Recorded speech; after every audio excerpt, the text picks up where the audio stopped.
Pyayantu mamangani Vak pranaschakshu shrutramatho balamendriyani cha sarvani sarvam brahmopanishadam maham brahma nirakuryam mama brahma nirakarut Anirakaranamastu Anirakaranam mestu Tadatmani nirate ya Upanishatsu dharma ste mai santu te mai santu Om Shanti Shanti Shanti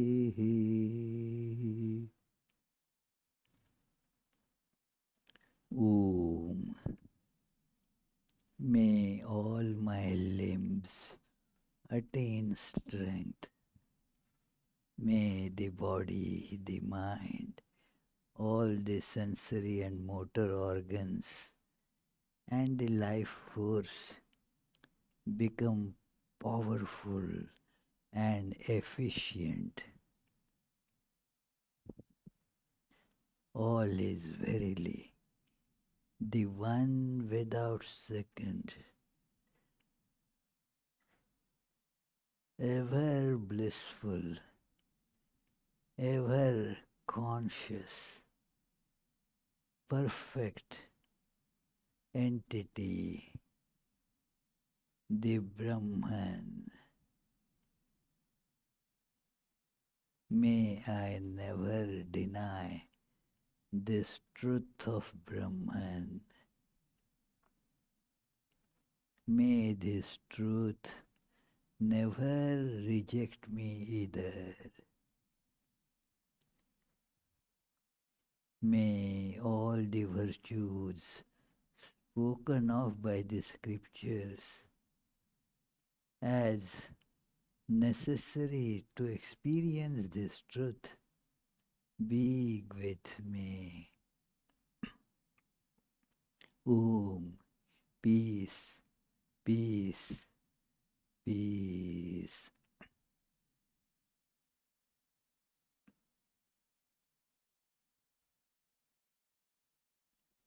Let us feel this all-pervading, ever blissful Brahman as our very reality. Let us transcend the forms which are anyway changing, shifting constantly.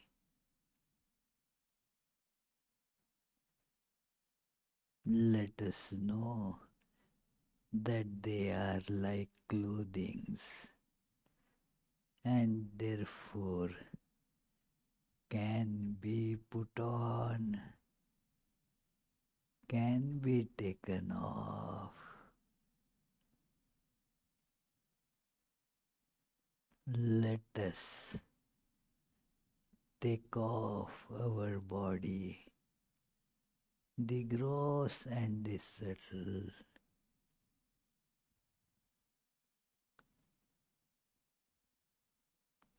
and keep it on a coat hanger or on our seat to put it back on.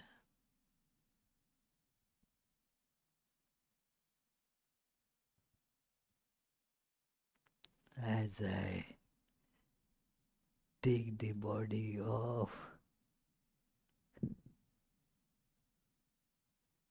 the whole scenario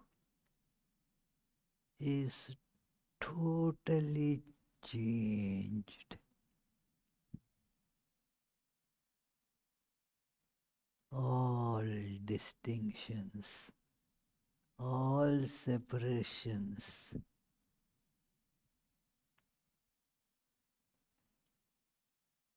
just vanish.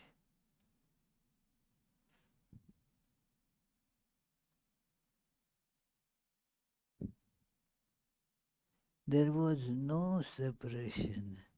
There was no I and me and mine.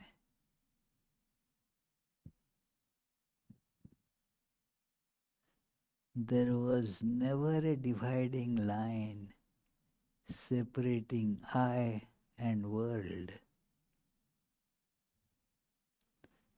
It was all a delusion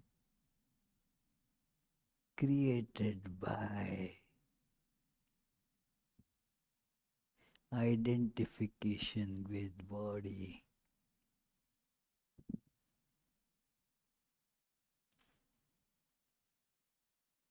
As it is gone,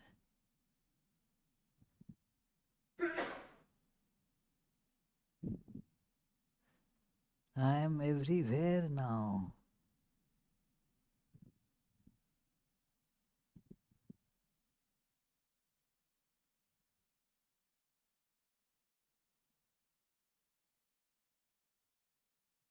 Just as by putting on glasses of different colors,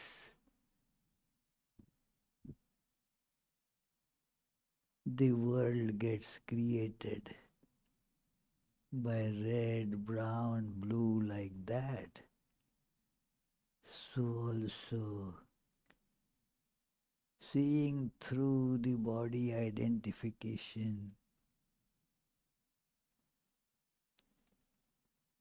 I have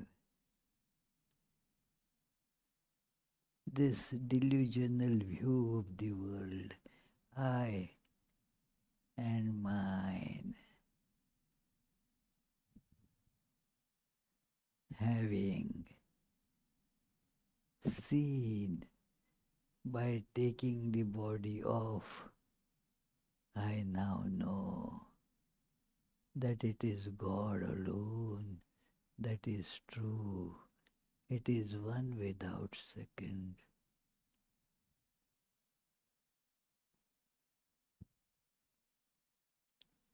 Equipped with this knowledge,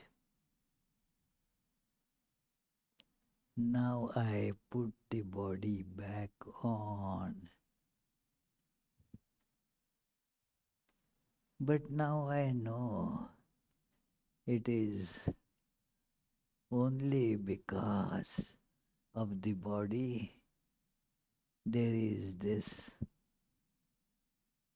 apparent delusion of variety. Just as because I have put on dark glasses, things look dark. So I do not get deluded that they have suddenly become dark. Om, peace, peace, peace.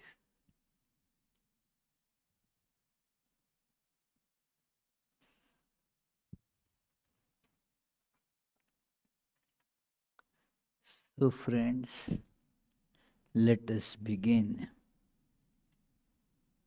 today's discussion of this age-old great scripture which has been shedding the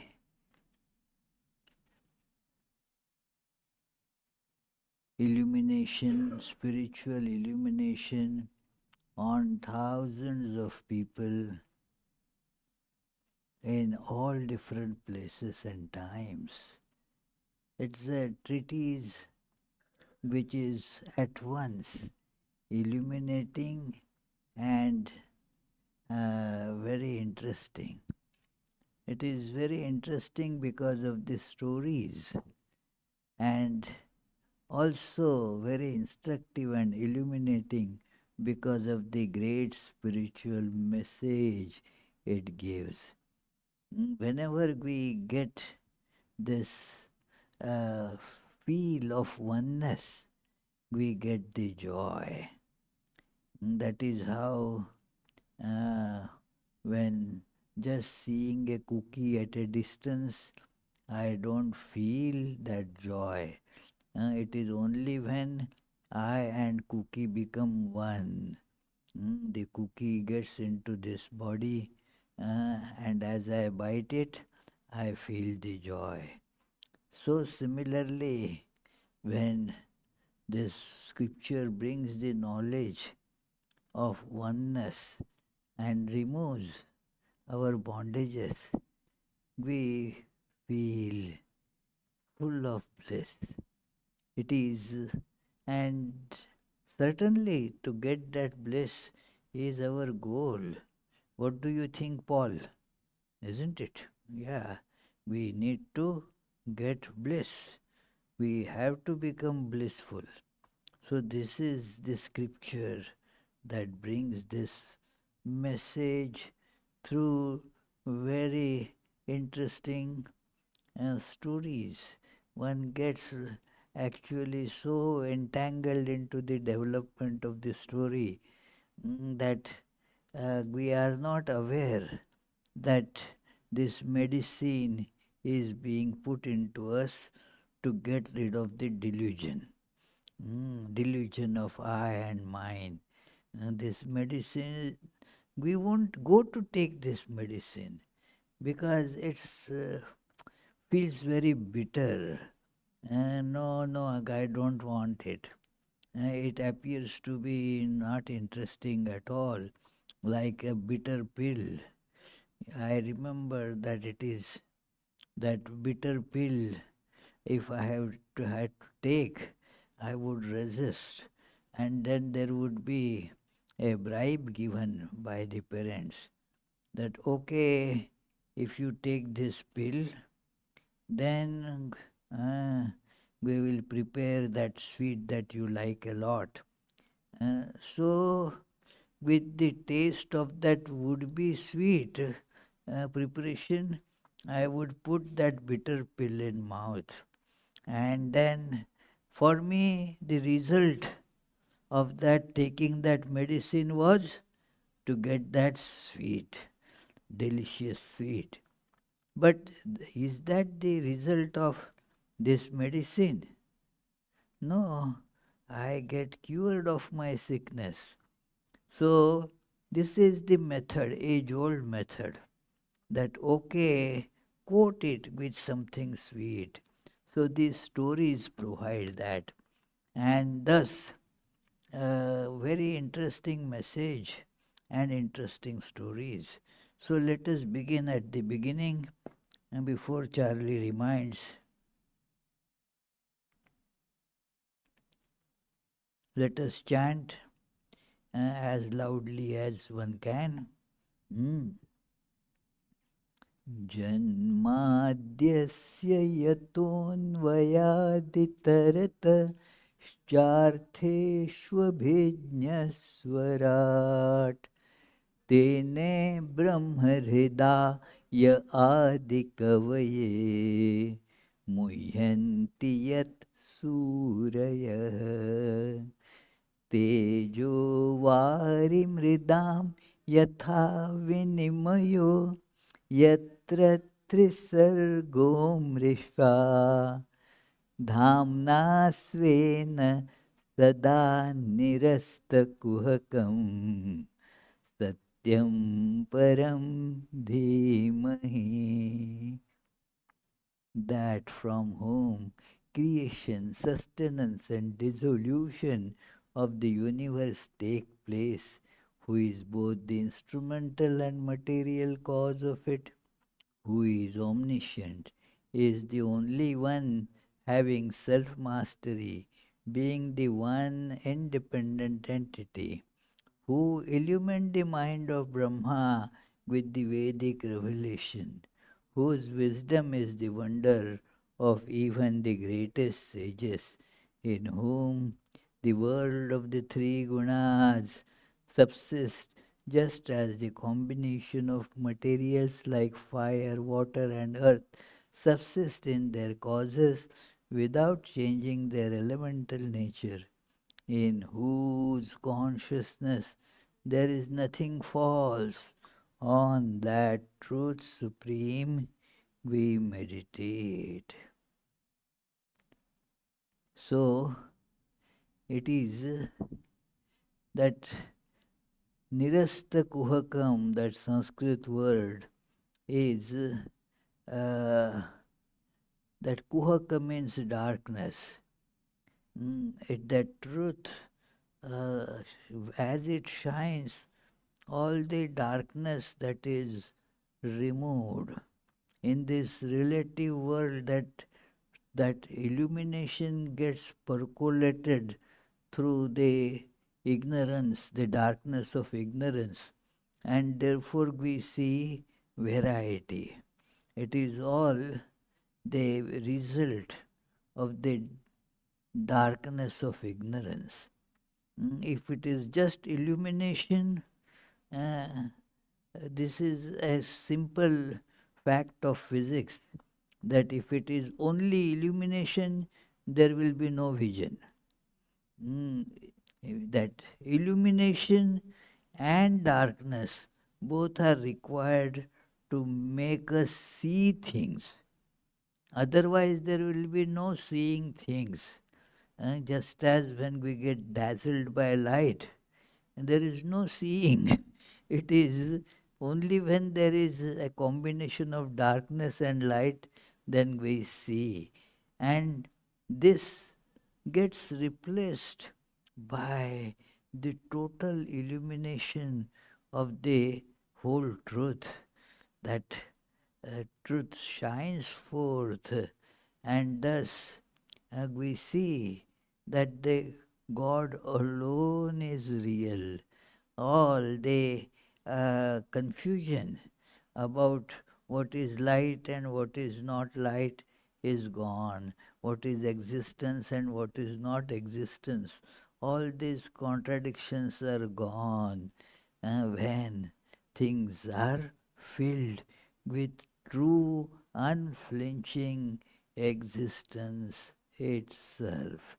So it is, we were studying that great story of the Vamana, the little Brahmin boy, that was the incarnation of Lord Vishnu, has appeared at the court of the demon king Bali. The Bali, very powerful king, who has defeated all the devas. The angels have been all vanquished and are now hiding in this process. All the regions were captured by this Asura, the demon king Bali, and thus to get that, we don't want to again go into that story, that Vamana, Vishnu, Lord Vishnu has taken the incarnation of a little lustrous child. This child uh, then has gone to Bali's court when Bali was performing another horse sacrifice. So, as per the guidance of his teachers, Bali was performing another horse sacrifice where he was giving everything, whatever a person wants, he was able to give. So he was giving that, and this child reaches there, full of luster. Bali became very much enchanted and charmed by looking at this Brahmin, and then after worshipping him, said, whatever you want, please ask, I will give you. But this little boy, while pouring lot of praise on Bali, that look, you are great at your great ancestors, how powerful they were, and how devoted they had been, and they never desisted from giving the gifts to whoever asked for them. So thank you very much. I am not going to ask much the, from you, the most noted among the generous persons. I ask a small strip of land just measured by 3 steps of mine. I do not want anything else. 3 steps of mine. It is, we discussed this earlier. Sri Ramakrishna used to tell that even to ask boon, you need some wisdom. One man was offered a boon, and only one boon. So, in one boon, he asked many things. And that, oh Lord, what can I seek? Uh, if you want, you can make arrangements so that I will be able to eat in a gold plate with my grandchild. So already he has asked for long life, eating with grandchild. He has also asked for a progeny, son, and a grandchild. So, and gold plate. So, wealth also he has asked in that. So, lot of riches and lot of life and prosperity all asked in one single boon. And otherwise the boons get wasted. That another story that was told, that a couple, they had very terribly crooked and ugly looking noses. So when a boon was offered to them, that ask, they found a genie, and genie said, whatever, you can ask 3 boons. And then they started fighting amongst themselves. What should we ask? Uh, the uh, wife said, we should ask, we are poor, so let us ask for $5 million. And the man said, no, no, let us, first thing is by first boon, we both have these crooked noses, and let them be straightened. And while they were fighting, the man shouted, outshouted the wife and said, oh Jenny, we want noses, noses, and nothing else but noses. And their whole body got filled with noses everywhere, and said, oh, how now, what is this? We cannot get rid of this, and we first have to now get rid of all these noses. And before thinking, because this was a sudden emergency, and in emergency you make mistakes, you get too worried, too excited, the mind is not thinking, and they screamed together, let all these noses be gone. All noses were gone, their original one nose, that also was gone. And then that made them calm down. Okay, let us. So the wife said, now let us think, let us ask only for one good nose to each of us, one good looking nose to each of us. The husband said, look, if we get one good nose and go out, people will ask that how did you get this nice good nose? And then we will have to tell all this, our tale of foolishness. So they ultimately said, restore our original, that ugly nose back. So even though they got 3 boons, nothing could be achieved. So it is, Bali has asked, Bali was asked for 3 steps of land, Bali said, no, no, respected little Brahmin, while you are very bright and you are you so nicely spoke of the glory of my ancestors, still there are signs of immaturity in you due to tender age. Hmm, it is, you have not much experience. You have a lot of intelligence, okay, you are very bright, but you need to be a little mature. So, therefore, think, I can give you anything. You can revise your asking. Uh, why are you seeking just a pittance of 3 steps of land when you may ask for the whole continent? You can ask for the whole earth's kingdom. You can ask so many things. And you are not asking, what is this? And then this boy said, O king, one who cannot be satisfied by 3 steps of earth will not be satisfied by getting the whole earth. Now, this is a very, very important statement, friends. This is where there is the question of quality and quantity.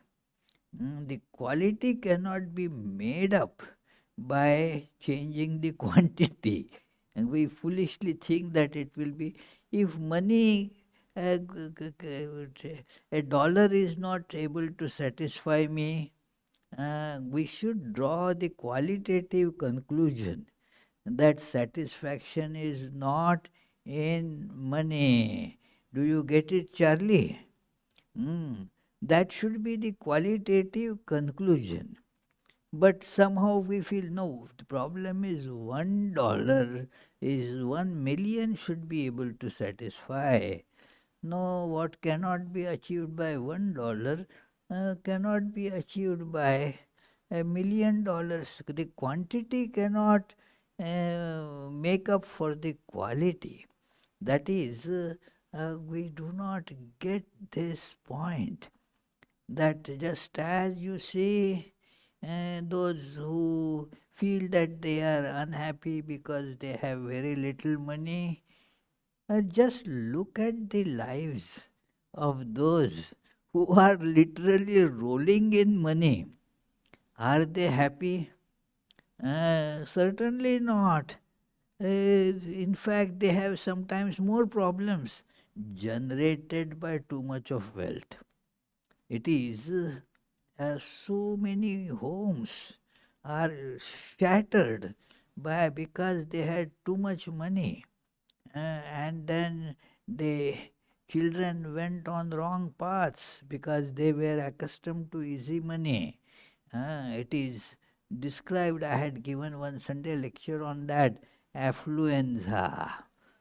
This was term used by a lawyer who was the defense lawyer for a young boy who recklessly was driving, drunk driving, and in that killed somebody and then repeated that offense. And so he was tried. And then the lawyer said, well, he is a sick child. What sick? He has been affected by, like there is sickness influenza, he is affected by affluenza. Means what? The money gives you the impression that you can do anything. You don't have to be responsible for your actions. So thus, uh, money can shatter many lives. They would have been much happier if their home didn't have that much money. But alas, so money can be cause of disaster. Shankaracharya says this, artham anartham bhavaya nityam. And I can certainly tell you, friends, the truth of this. Artham anartham bhavaya nityam. means consider money to be the source of all.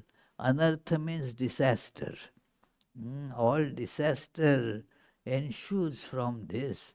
So, this is the difference between quality, quantity.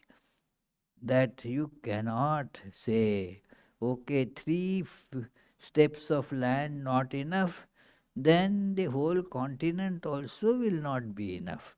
Because quality is the same. Just as those who test the quality of tea testers, coffee testers, wine testers, they taste, they test by taste. So they take a small sip, because to know the taste you don't require to consume a gallon. So they take a very small sip, roll, and then spit it out. uh, Rinse the mouth, so that the remnant of that would go, then take another sip, and then they remember these tests, that if it is exact or not. So what I mean here is, for testing, very little is enough. That the land is not going to give us happiness. Huge land is not going to give huge happiness. So this conclusion has to be drawn. If this is not drawn, and we emphasize, little money could not bring happiness. So this conclusion should have been that money cannot bring happiness, but our that emphasis goes on little. So if I have big money, then it will be able to bring happiness. So that is how one makes mistake. This is pointed out here, that one cannot be satisfied by three steps of earth, will not be satisfied by getting the whole earth. It's true. It is told in scriptures that uh, if a person is not satisfied with one's spouse, even that person gets 1,000 of them, will not be satisfied, always be suffering. It is because the quality is the quality. So, and therefore, I had heard a very nice statement, gave a talk on that here long time back, that the quantity is human, quality is divine. So, this quality we try to, uh, add to the quantity, but it fails to generate quality. That it is not possible to generate quality by increasing the quantity. It is by, say, 100 pounds of that iron is not, say, 1 gram of gold. You cannot generate it by that. The two things are qualitatively different. So, this is what he said. And then Bali laughed loudly. Okay, you are not ready to shed your immaturity. So be it so then. And then they pour a little water as the sign of giving that gift, that okay, formal action, like signature and all that. This was the signature. Okay, this is, I am giving this to this person, and in a particular pot that is poured. Okay, it is given. So in certain worship rituals it is done, that okay, all that is given to you, Lord. So it is Uh, Now the Guru Shukracharya was watching all this, and he realized that this is not an ordinary matter. Uh, he alerted the king and tried preventing him from giving the boon of these 3 steps. Because of his wisdom, he saw that it is not a small child, but his Lord himself. And so he screams, "Stop, stop, stop, stop! Don't give this boon." Guru Shukracharya, man of vast learning and deep insight, screams instantaneously as the king was about to formally grant the boon by pouring that water. He clearly recognized that this little Brahmin boy is actually Lord Vishnu disguised. He addressed the king, Bali. This boy actually is the immutable Lord Vishnu. He has taken birth as son of Aditi, the mother of Devas. I do not think it right for you to grant this deceptively small request of 3 steps. Deceptively small request. Don't give. You are going to be cheated. You will regret this act.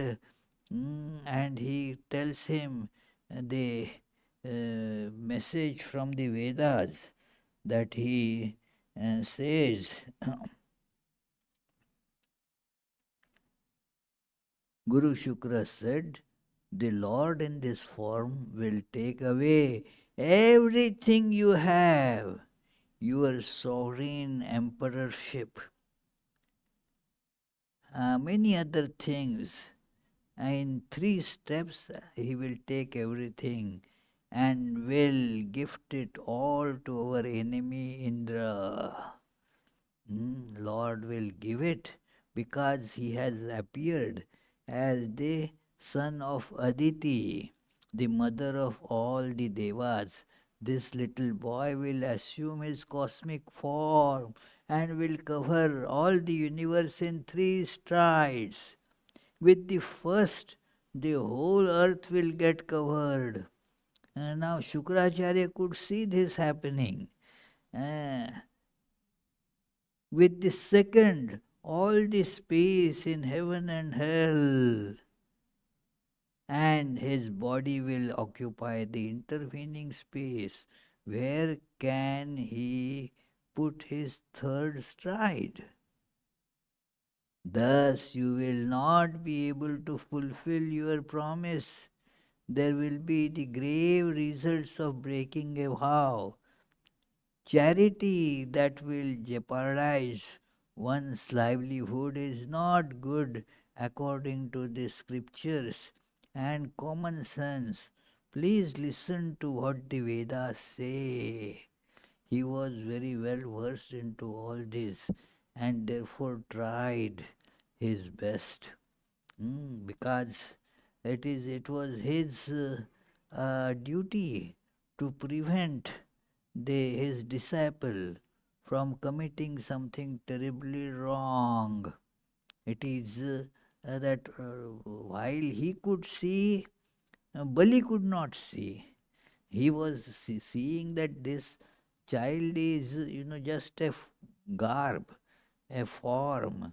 Actually, these 3 steps will mean, giving 3 steps will mean that you are having nothing left with you. You are completely gone, and thus your enemies, they will get everything. So this is very strong in us, this feeling that my enemies should not get anything. If I don't get anything, I okay, but my enemies should not get anything. There is that nice story that there were two demons. They were fighting for supremacy, and both therefore practiced these austerities to get the boon from the Lord. And it is said that by their this austerities, the Lord became pleased with them, and then said, "You can ask me anything that you want. But remember, before asking, whatever you will ask for, whatever you ask for, the other will get twice as much." Now, it is a curse, that if I get this, the other fellow double of that. If I ask for one Lamborghini, the fellow will get two of them. Oh my, it is all a big problem. If I ask this much big a house, that other fellow will get twice as big. So what to ask? Both were worried who to ask. And after thinking for some time, one of them said, "Oh Lord, make me blind by one eye." What an idea. What would happen then, Paul? The, the other will be fully blind. So even if I am put to disadvantage, the other fellow. So it is not only that, Bali, you will lose everything. Your enemy will get all that. Still, do you want to do this? And he says here that,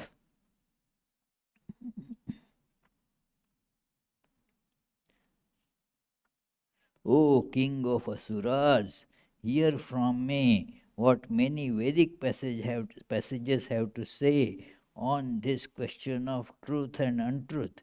What one accepts solemnly, saying yes, is truth. What is rejected, saying no, is untruth. Truth is the flower and fruit of the plant of an embodied being. When the plant is alive only, it can bear fruits and flowers on it, not when it is dead." So, giving this these three-step land boon, you will be gone. And then, what is the meaning of then uttering truth? This is not the proper way. You have to be so. And he says the syllable Om, indicating I give, means that one's wealth flows out of oneself, and to that extent one gets deprived. Now, if one says Om or gives away only a little of one's possession, he will become poor by that much only. With the remaining, he can somehow support himself. But if he says Om to a supplicant in regard to all his possession, that is, gives a blank check to a person in need, then he will have nothing left to fulfill his own needs. Life will become impossible for him. It is, and therefore Vedas say that such a boon should not be given. And moreover, this is, you cannot fulfill it also. So you will have this problem of telling lies. He says further that yajna, austerity, and other duties are prescribed for one who has the means to live in this world. He is a happy person in this world and in the next, who allots his wealth for the following five purposes, namely for the discharge of one's religious and altruistic duties, for spreading one's name and fame, for augmenting one's income, for pleasure, and for helping one's friends and relatives. So that is accepted by scriptures. Now, this what your action is not really supported by scriptures when the possibility is that you will lose everything and your avowed enemies, uh, those angels, devas will get all that. So do not be a fool on this. Uh, and then he says, besides, it is said that to tell an untruth under the following circumstances is not sinful. Now, this is just a kind of diplomacy going on here. Politics means, oh, truth, but not really truth. So, when the truth should not be said, these conditions are to please and attract a woman. You can tell untruth. That is what it is said, you know. Uh, that therefore they say all is fair in war and game and love. So it is. These conditions are in jest for the purpose of finalizing a marriage, for preserving one's livelihood, to save oneself from death, to save a holy man or a hopeless or a helpless creature, and to save another from death or great danger. In these situations, if you tell some lie, that is not considered sinful.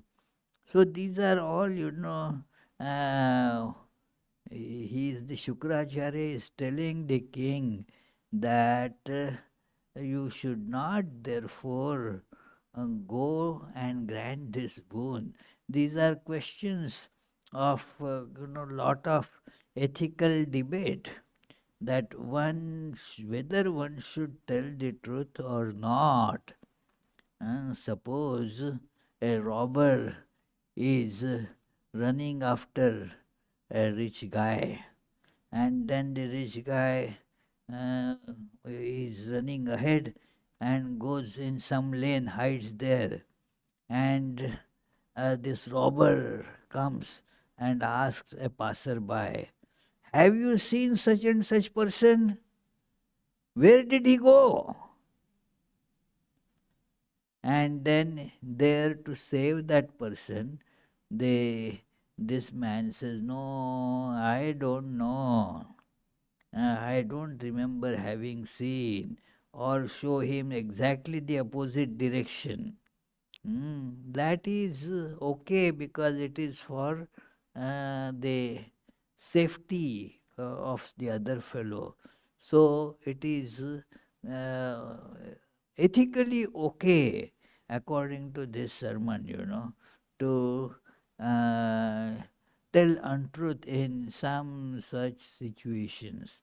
And many do that. That is why in the marriage afterwards the problems crop up, that, oh, he or she did not tell me this beforehand.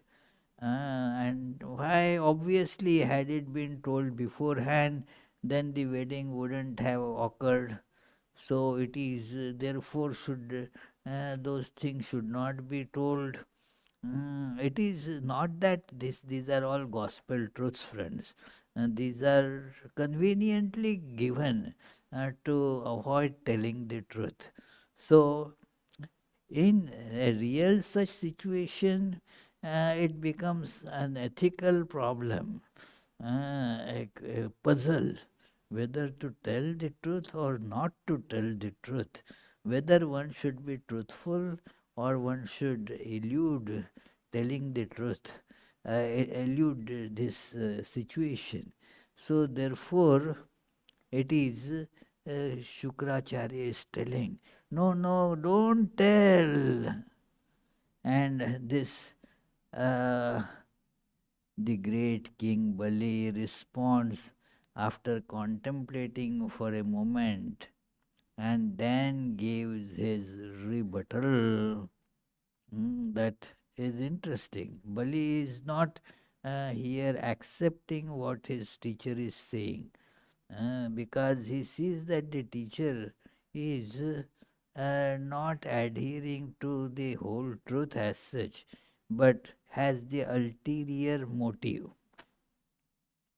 The motive was to save his disciple when the disciple was ready actually to give all these things. And so there is this rebuttal that he is going to give. He doesn't accept what Shukracharya was telling.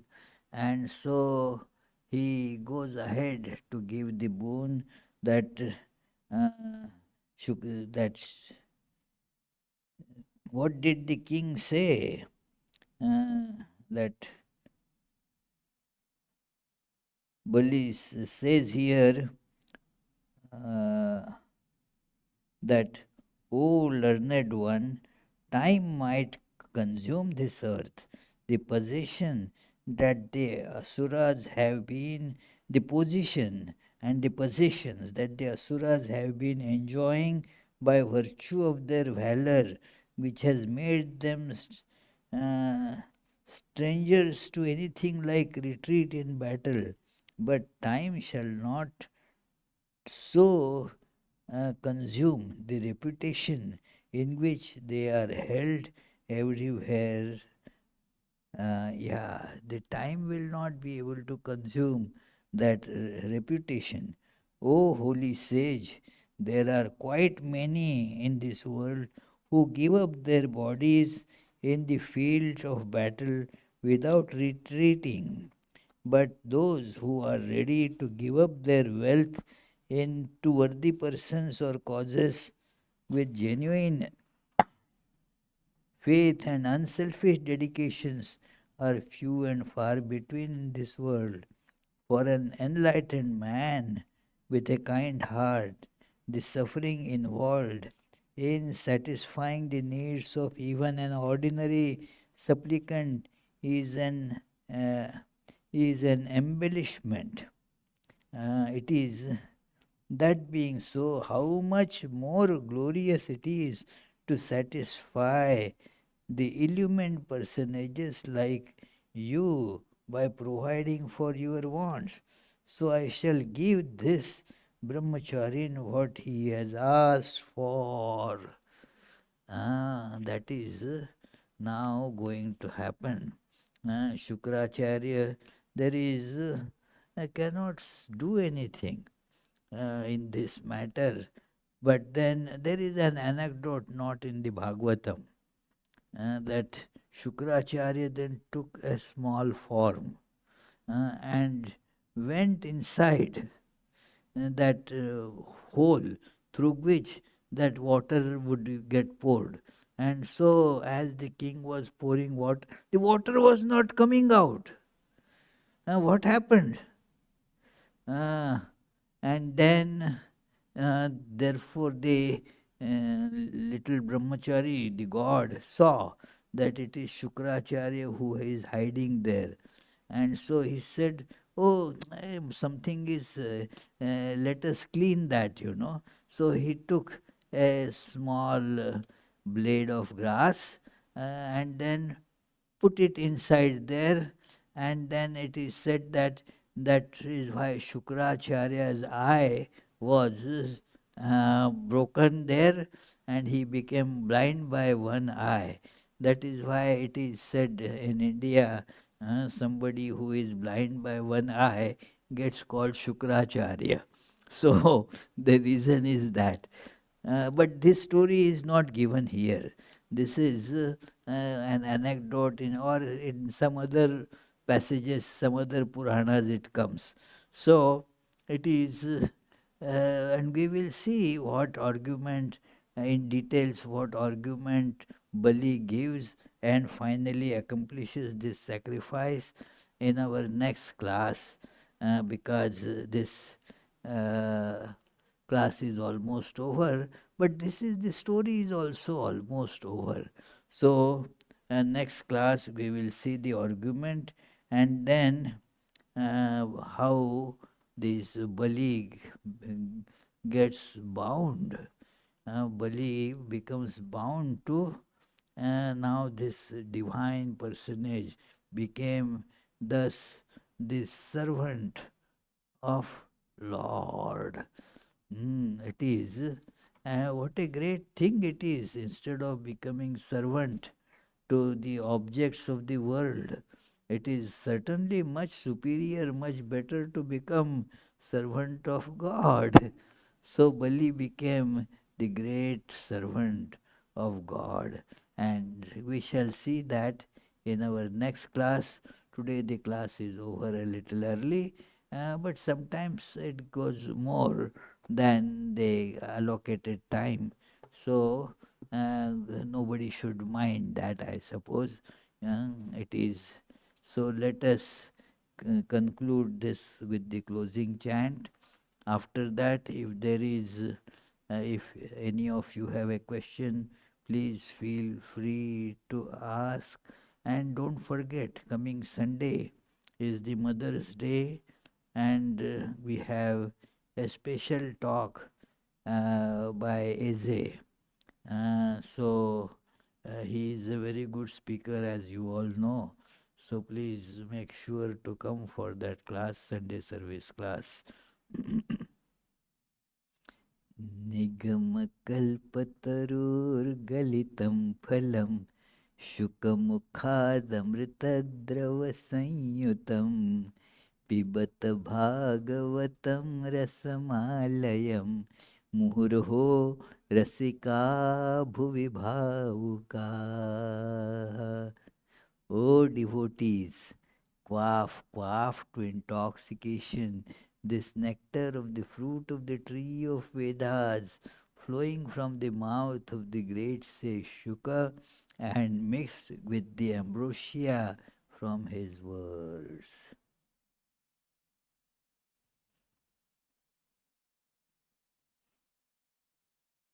Any question?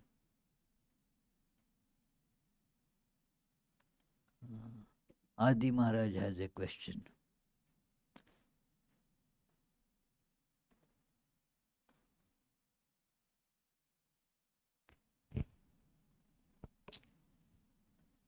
Not much.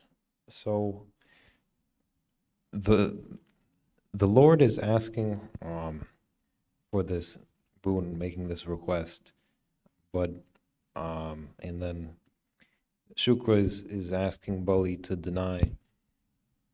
But it says in the text here that by the prompting of the Lord within, Shukra cursed Bali. So why is the Lord cursing Bali for not denying himself the boon?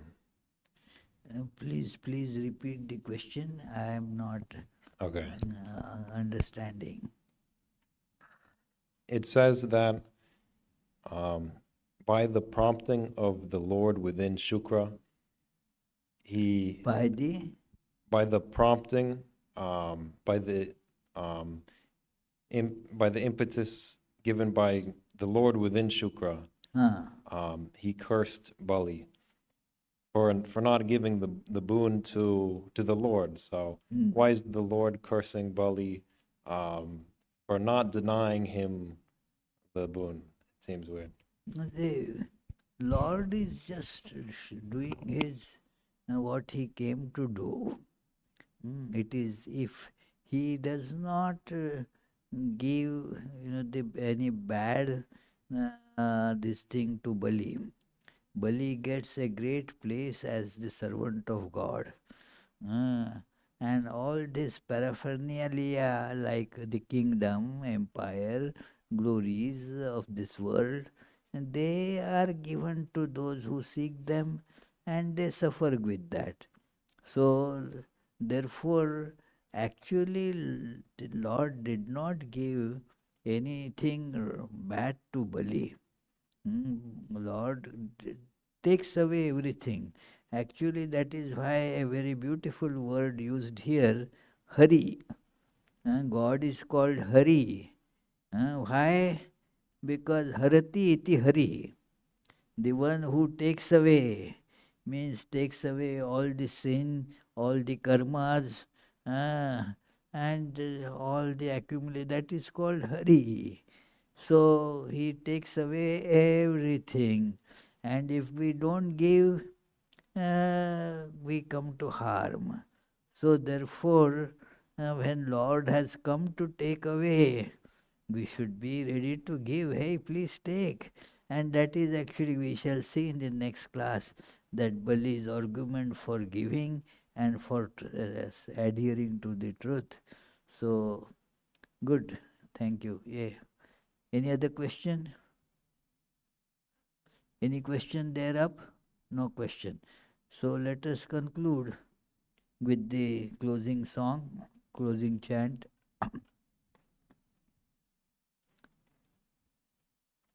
Mukund Madhav Govind बोल, केशव माधव हरि हरि बोल। मुकुंद माधव गोविंद बोल, केशव माधव हरि हरि बोल। हरि हरि बोल, हरि हरि बोल, हरि हरि बोल, हरि हरि बोल। कृष्ण कृष्ण बोल, कृष्ण कृष्ण बोल, कृष्ण कृष्ण बोल, कृष्ण कृष्ण बोल। मुकुंद माधव गोविंद बोल, केशव माधव हरि हरि बोल, केशव माधव हरि हरि बोल।